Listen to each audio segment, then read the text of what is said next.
mu gihe amahanga yari akomeje kwibaza ku kibazo cya Mozambique uko kizakemuka.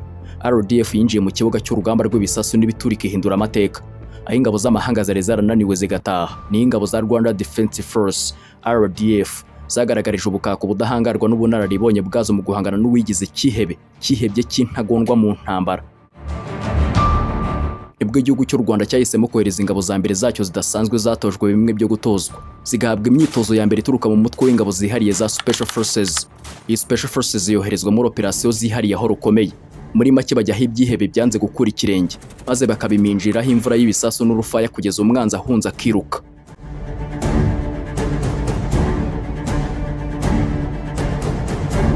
Hano munyemerere tugaruke dusesengura kuri bumwe mu buhanga bwa mbere budasanzwe bw'igisirikare cy'u Rwanda RDF bukoresha mu guhangana no guhabya ibyihebe mu gihugu cya Mozambique, by'umwihariko mu gace ka Cabo Delgado. Icyo usabwa hano we ni kimwe: ntiza amaso n'amatwi byawe gato, maze nkwinjize mu isi y'ubuhanga budasanzwe bwa Rwanda Defence Force mu gihugu cya Mozambique. Naho ngiye nk'ibisanzwe mbahaye ikaze, nitwa Imfura Chris. Stay tuned.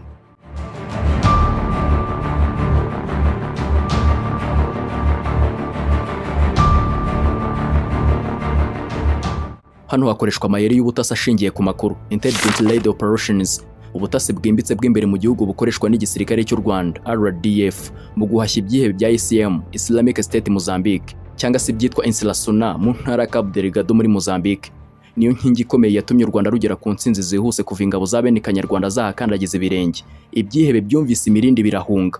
Hano RDF ntabwo igaba ibitero bigari bidahura n'amakuru, ahubwo ikoresha ubutasi bwinshi kugira ngo imenye aho umwanzi aherereye. Imigambi ye nuko yitwara mbere yo kurasa. Hano ingabo z'u Rwanda zikora akazi ko gukusanya amakuru mu baturage, human intelligence, 𝐂𝐽. RDF yubaka umubano wa hafi n'abaturage b'imbere mu gihugu cya Mozambique binyuze mu bikorwa by'isuku, kuvura abaturage n'umutekano wizewe. Ibi bikaba bituma abaturage babagirira icyizere cyane. Binyuze muri uyu mubano, abaturage bitandukanyije n'ibyihebe maze batangira guha RDF amakuru y'imbere ku bantu batazi, cyangwa se abashya baje mu midugudu yabo, abashinzwe gushaka ibiribwa by'ibyihebe n'inzira zizwi z'abahoze mu byihebe batorotse, cyangwa se abafashwe ubugwate n'ingabo z'u Rwanda. Bakaba babafasha mu kwerekana aho ibirindiro bikuru byihishe mu mashyamba mu gace kitwa 𝐂𝐽𝐻 gaherereye muri Mozambique. Ndetse hakoreshwa ubutasi bwa mbere budasanzwe mu kirere n'ikoranabuhanga. RDF ikoresha ikoranabuhanga rigezweho mu butasi bwo mu kirere, harimo indege zitagira abapilote drones zikora ubugenzuzi bw'ubutitsa ku birindiro by'ibyihebe mu mashyamba n'inkengero z'inyanja. Izi drone zifata amafoto n'amashusho bigatuma hamenyekana imigendekere n'aho imitwe y'ibyihebe yihishe.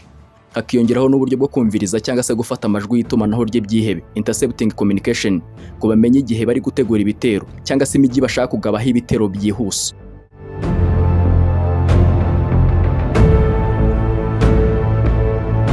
Ndetse bakora isesenguramakuru mu buryo bwihuse. RDF ishyiraho amatsinda y'inzobere batojwe neza mu gusesengura amakuru, intelligence analyst, akora amanywa n'ijoro. Amakuru yose avuye mu baturage, ayakuwe mu gupima itumanaho n'ayafashwe na za drones, arahuzwa agasuzumwa ako kanya kugira ngo bamenye ukuri kwayo. Ibi bituma u Rwanda n'ingabo za Mozambique badatinda gufata ibyemezo, ahubwo bagahita bamenya intege nke z'umwanzi n'abo bashobora kumurasira batabangamiye abaturage. Kandi RDF ikoresha ibitero simusiga ku byihebe bishingiye ku makuru, precision strike and mobile operations. Nyuma yo kubona amakuru y'ubutasi ahagije kandi yizewe, RDF ntabwo ikoresha ingabo nyinshi zigenda n'amaguru ngo zigaragare, ahubwo yohereza imitwe yihariye idasanzwe ya Special Forces n'ingabo zihuta cyane zikoresha imodoka n'indege z'intambara. Izi ngabo zigabira ibitero icyarimwe hari ibirindiro by'ibyihebe zikabyirukana, maze bakabasatira bikomeye ku birindiro byabo bikuru by'ibyihebe, maze bakabitambika mu nzira zabo n'itumanaho n'iz'ibiribwa. Ibi bikaba ari byo byatumye imijyi ikomeye muri Mozambique yamburwa ibyihebe mu gihe gito cyane. Guhuriza hamwe ubutasi n'izindi nzego, inter-agents and joint intelligence sharing. RDF ntabwo ikora yitandukanyije, ahubwo isangira amakuru y'ubutasi ku rwego rwo hejuru n'urwego rw'ubutasi bwa Mozambique, polisi y'u Rwanda RNP, Rwanda National Police iri ku rugamba, ndetse n'izindi ngabo z'amahanga. Iri sangira amakuru rituma hatabaho kwitana ba mwana cyangwa se kugwa mu gico cy'umwanzi, ambush, bityo bagakumira ibitero by'ibyihebe bikiri mu migambi batarabishyira mu bikorwa.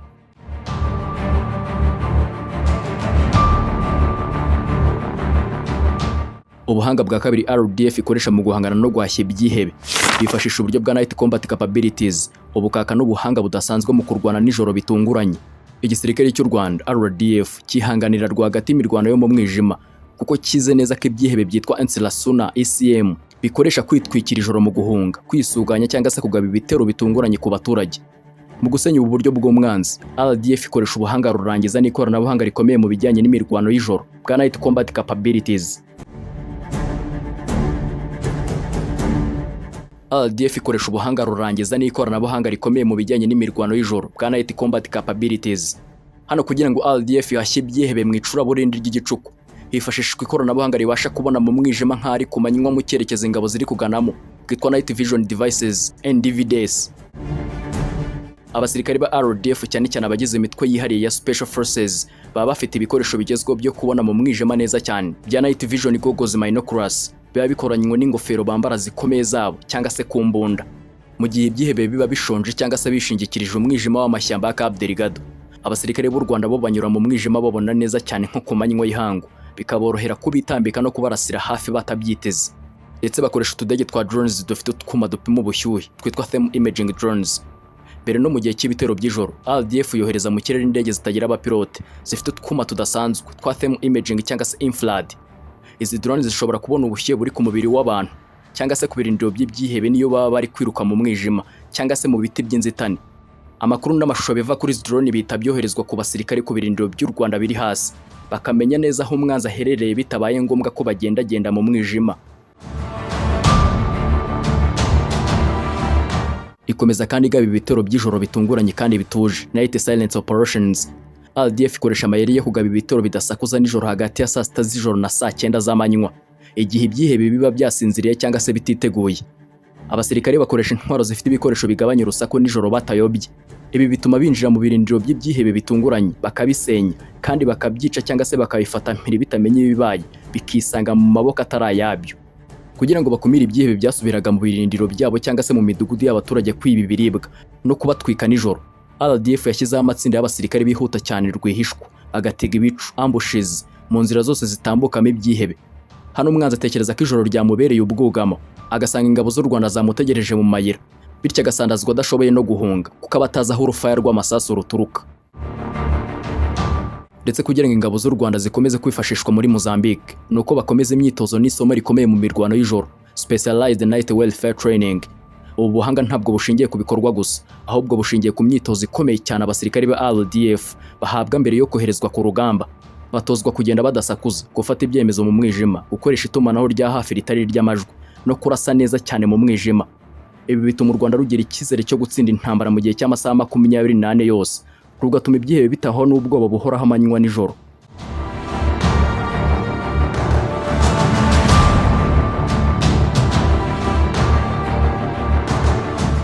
Ubumenyi n'ubuhanga bwo kurwanira mu mashyamba y'inzitane, jungle welfare mastery, ni imwe mu ntwaro zikomeye n'amayeri ya gatatu gisirikare cy'u Rwanda RDF gikoresha mu guhashya no kwirukana ibyihebe mu mashyamba y'inzitane nka Katupa mu ntara ya 𝐂𝐻𝐻𝐻.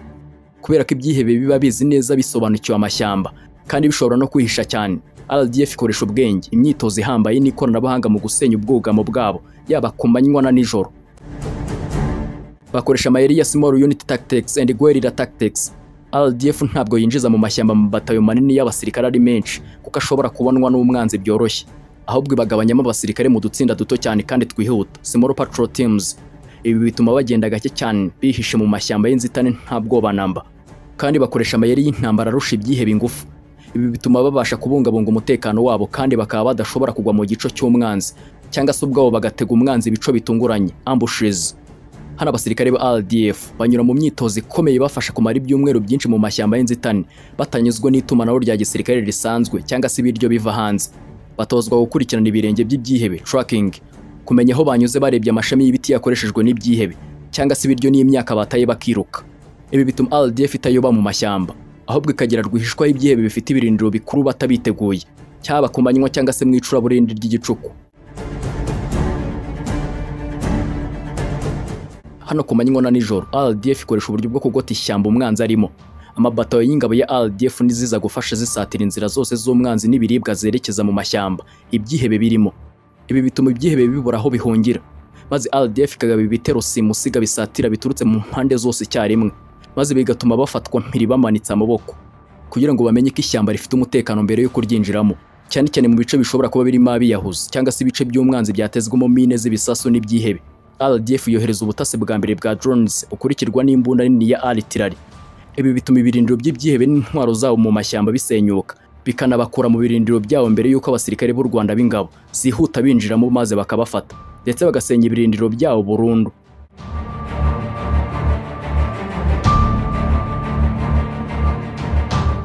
Uburyo bwa kane budasanzwe kandi bw'amateka igisirikare cy'u Rwanda RDF gikoresha mu guhashya ibyihebe muri Mozambique ni ubwitwa Local Community Trust, cyangwa se kwihesha icyizere cy'abaturage b'imbere mu gihugu.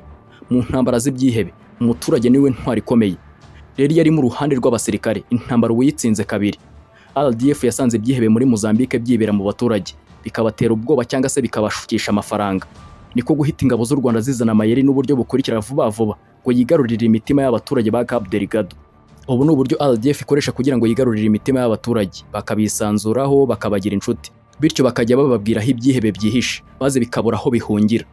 Intambwe ya mbere RDF yateye ntabwo kwari uguhiga ibyihebe mu mashyamba gusa, ahubwo kwari uguha abaturage umutekano usesuye mu midugudu yabo. RDF yashyizeho ibirindiro by'ingabo hafi y'abaturage batuye naho bahinga, ihagarika ibitero by'ibyihebe n'ibyo gutwika amazu ibyihebe byakoraga.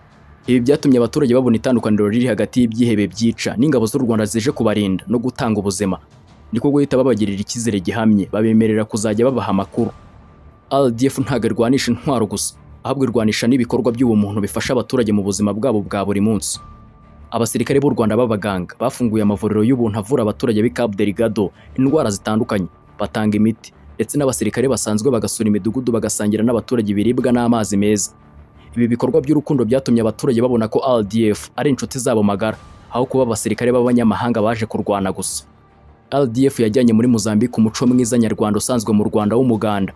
Abasirikare b'u Rwanda bafatanyije n'abaturage bo muri Mozambique barimo abahungu, abakobwa, abagabo n'abagore gusanura amashuri n'amavuriro byasenywe n'ibyihebe, gusukura imihanda ndetse n'ahandi hatandukanye. Ibi bikorwa byo gukorera hamwe byakuyeho urukuta n'ubwo aba baturage bari bafitiye abasirikare bari baratewe n'ibyihebe, bituma bamenyerana, barasangira maze barisanzura rwose ku ngabo z'u Rwanda. Ndetse abasirikare ba RDF bazwiho ikinyabupfura cyo ku rwego rwo hejuru mu mahanga, high discipline. Mu gihe mu ntambara z'ahandi usanga abasirikare bamwe basahura cyangwa se bakorera abaturage ibikorwa by'ihohoterwa, abasirikare b'u Rwanda busanga bubaha umuco, idini rya Islam rikomeye mu gace ka Mozambique ku bagore n'abagabo bahatuye. Ikinyabupfura cyatumye abaturage babona ko RDF itandukanye n'indi mitwe yose n'izindi ngabo, bituma bayigana bafite umutekano n'icyubahiro kidasanzwe. Kandi ibyo byose birangiye kubera urukundo n'icyizere abaturage bafitiye RDF. Abaturage bafatiye mbere bakaza bagasanga rwihishwa cyangwa se mu masoko bakababwira bati naka yaje hano nijoro, ibyihebe byashyize ibirindiro mu gace k'amashyamba hariya hakurya, hari abantu bashya binjiye mu mudugudu wacu bashobora kuba ari abatasi b'ibyihebe. Amakuru nk'aya ava mu baturage b'inshuti niyo atuma RDF imenya aho ibyihebe biri, ikabigwaho gitumo vuba vuba maze ibyihebe bikabura aho bihungira cyangwa se aho byihisha mu gihugu hose.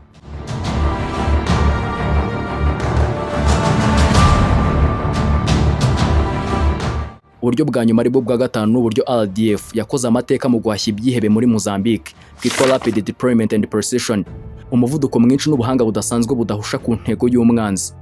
Mu ntambara y'incoberamahanga nk'iyi ngiyi, intwari ikomeye si ukugira umubare munini w'abasirikare, oya, ahubwo ni ukubasanisha n'igihe ukabageza aho umwanzi ari imbere y'uko abimenya, kandi ukarasa ku ntego neza bitabangamiye abaturage. Iyo ubutasi bwa RDF buvumbuye amakuru y'aho ibyihebe biri cyangwa se bishaka kugaba ibitero, RDF ntitekereza kabiri, ihita yohereza imitwe yayo yihariye idasanzwe ya Special Forces ikoresheje ikajugujugu n'imodoka by'intambara byihuta cyane ku birindiro by'umwanzi. Uyu muvuduko utuma ingabo z'u Rwanda zifata agace k'ibyihebe ku rugamba mu minota mike cyane. RDF igatangira kurasa umwanzi kirimo kubitekerezaho cyangwa se kiri mu bitotsi, bityo bakabangamira umugambi utaragerwaho. Iyo RDF igaba ibitero ntabwo irasa ibisasu mu kajagari mu gushaka kwikiza umwanzi, ahubwo abasirikare bakoresha intwaro zigezweho zifite utwuma tw'ikoranabuhanga twitwa laser guided weapons. Ibi bituma barasa neza rwose ku birindiro by'ibyihebe, ku modoka zabyo cyangwa se ku birindiro bikuru byabyo by'itumanaho nta guhusha. Iki gipimo cy'ubuhanga gituma umwanzi akurwaho vuba cyane mu gihe gito, kandi bagafata bugwate intwaro z'ibyihebe byakoreshaga. Ubu buhanga bwo kudahusha umwanzi bugaragarira cyane mu kurengera abaturage b'abasivili, kubera ko ibyihebe mu gihugu cya Mozambique bikunda kwihisha mu midugudu y'abaturage cyangwa se hafi y'ingo zabo.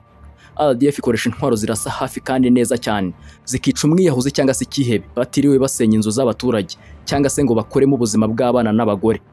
Hano gusenya itumanaho ry'ubuyobozi bw'ibyihebe muri ubu buryo bwa Rapid Deployment and Precision, RDF yibanda cyane mu gusenya umutwe n'ubwonko bw'ibyihebe mu muvuduko mwinshi. Bihutiraho abayobozi b'ibyihebe, abateza amagambo n'abashinzwe gutanga amabwiriza bari bakabarasa cyangwa se bakabafata mpiri bitunguranye. Iyo ubuyobozi bw'ibyihebe bumaze gusenywa cyangwa se abakuru babyo bamaze kwicwa, ibyihebe bisanzwe bigira ubwoba maze bikanyanyagira mu mashyamba bitabona bikiruka. Ubu buhanga butuma RDF itaguma mu birindiro bimwe ngo ihagararire itegereje umwanzi, ahubwo urugamba ruhinduka buri munsi kandi buri kanya. Iyo ibyihebe bihinduye isura cyangwa se bikimukira mu tundi duce, RDF nayo ihita ihindura uburyo bwayo mu muvuduko wikubye inshuro nyinshi w'ibyihebe, maze ikabizitira mbere yuko bimenyera ako gace bigiyemo. Ibi bituma ibyihebe bihora mu guhunga no kwiheba, bityo umutekano ukagaruka vuba vuba mu gihugu cya Mozambique.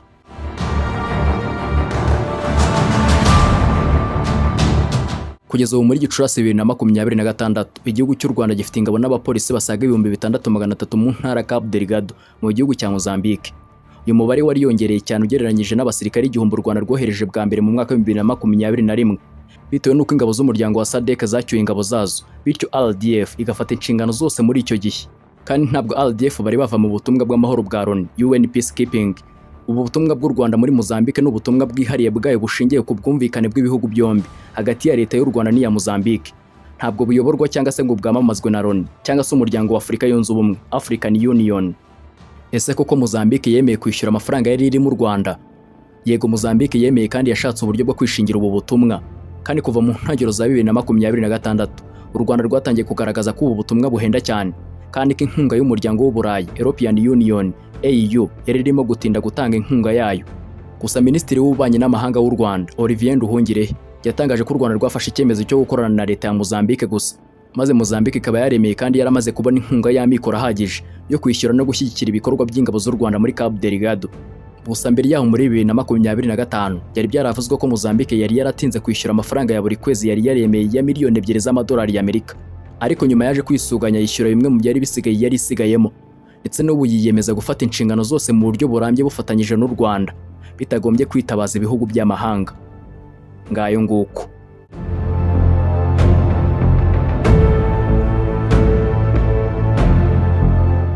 Ese umaze kumva ubuhanga n'ubudahangarwa, amayeri n'uburyo budasanzwe RDF ikoresha mu guhangana no guhashya ibyihebe mu gihugu cya Mozambique mu gace ka 𝐂𝐻𝐻𝐵? Utanze igitekerezo cye, gishyiraho hasi muri comment. Mwakoze kubana natwe ndetse no kudutega amatwi, kandi wakunze ibyo dukora kanda like kandi ntiwibagirwe gukora subscribe. Naho ngiye wumvaga nitwa Imfura Chris. Murakoze, naho butaha.